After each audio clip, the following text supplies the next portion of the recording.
ನವೀನ್ ಅವರೇ ಬನ್ನಿ, ಎಂತೆಂಥದ್ದು ಮಾಡಿದ್ದೀವಿ ಗಾಂಧಿನಗರದಲ್ಲಿ. ಇದು ಯಾವ ದೊಡ್ಡ ವಿಷಯ, ಮಾತಾಡೋಣ ಬನ್ನಿ. ಆಯ್ತು ನಡಿ ಸರ್. ಸರ್ ಹಾಂ, ಒಂದು ನಿಮಿಷ ಮಾತಾಡಬೇಕಿತ್ತು ಸರ್. ಓಕೆ. ಹಾಂ, ಹೇಳಿ, ಏನು ವಿಷಯ? ಸಿನಿಮಾ ಸ್ಟಾರ್ಟ್ ಆಗಿ 1.5 ವರ್ಷ ಆಯಿತು ಸರ್. ನೀವು ಒಂದು ತುಣುಕ್ ಬಿಟ್ಟಿಲ್ಲ. ಜನ ಎಲ್ಲ ನನಗೆ ಬಾಯಿಗೆ ಬಂದಂಗೆ ಬೈತಾ ಇದ್ದಾರೆ ಸರ್. ತುಣುಕು ಅಂದರೆ? ಸರ್ ತುಣುಕು ಅಂದ್ರೆ ಒಂದು ಫಸ್ಟ್ ಲುಕ್, ಒಂದು ಟೀಸರ್, ಏನೋ ಒಂದು ಬಿಡ್ಬೇಕಲ್ಲ ಸರ್. ಫಸ್ಟ್ ಲುಕ್ ಟೀಸರ್ ನಾವು ಬಿಡಲೇಬೇಕಾ? ಇದೇನು ಸರ್ ಈಗ ಹೇಳ್ತಾ ಇದ್ದೀರಾ? ಫಸ್ಟ್ ಲುಕ್ಕು ಟೀಸರ್ ಬಿಡದೇ ಇದ್ರೆ ಜನಕ್ಕೆ ಪಬ್ಲಿಸಿಟಿ ಮಾಡೋದು ಹೆಂಗೆ ಸರ್? ಅಲ್ಲ, ಪಬ್ಲಿಸಿಟಿ ಯಾಕೆ ಮಾಡಬೇಕು? ಸರ್ ನಮ್ ರಿಲೀಸ್ ಯಾವಾಗ ಅಂತ ಜನಕ್ಕೆ ಹೆಂಗ್ ಗೊತ್ತಾಗೋದು? ಅದೇನು ದೊಡ್ಡ ವಿಷಯ. ರಿಲೀಸ್ ಡೇಟ್ ಅನೌನ್ಸ್ ಮಾಡಿ ಎಲ್ರಿಗೂ ಗೊತ್ತಾಗುತ್ತೆ. ಸರ್ ಇಷ್ಟು ವರ್ಷ ಆದ್ಮೇಲೆ ನಿಮ್ ಡೈರೆಕ್ಷನ್, ನಿಮ್ ಫ್ಯಾನ್ಸ್ ಎಲ್ಲ ತುಂಬಾ ಕಾಯ್ತಿದ್ದಾರೆ. ಒಂದು ಟೀಸರ್ ಕಟ್ ಮಾಡ್ಬಿಟ್ಟು ಕೊಟ್ಬಿಡಿ, ದೊಡ್ಡ ಲೆವೆಲ್ ಹೈಪ್ ಮಾಡ್ಬಿಡೋಣ.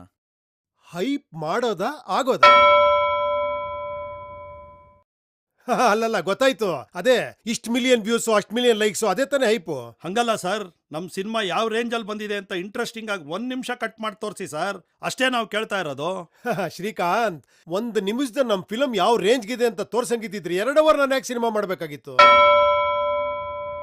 ಹಂಗಲ್ಲ ಸರ್, ಪಿಕ್ಚರ್ಗೆ ಬಿಫೋರ್ ರಿಲೀಸ್ ಒಂದು ದೊಡ್ಡ ಹೈಪ್ ತರಬೇಕು ಸರ್. ಸರ್ ನೋಡಿ, ಸುಳ್ಳಿಗೆ ಹೈಪ್ ತರಬೇಕು, ಸತ್ಯಕ್ಕೆ ತಾನಾಗ್ತಾನೆ ಹೈಪ್ ಸಿಗುತ್ತೆ. Don't worry.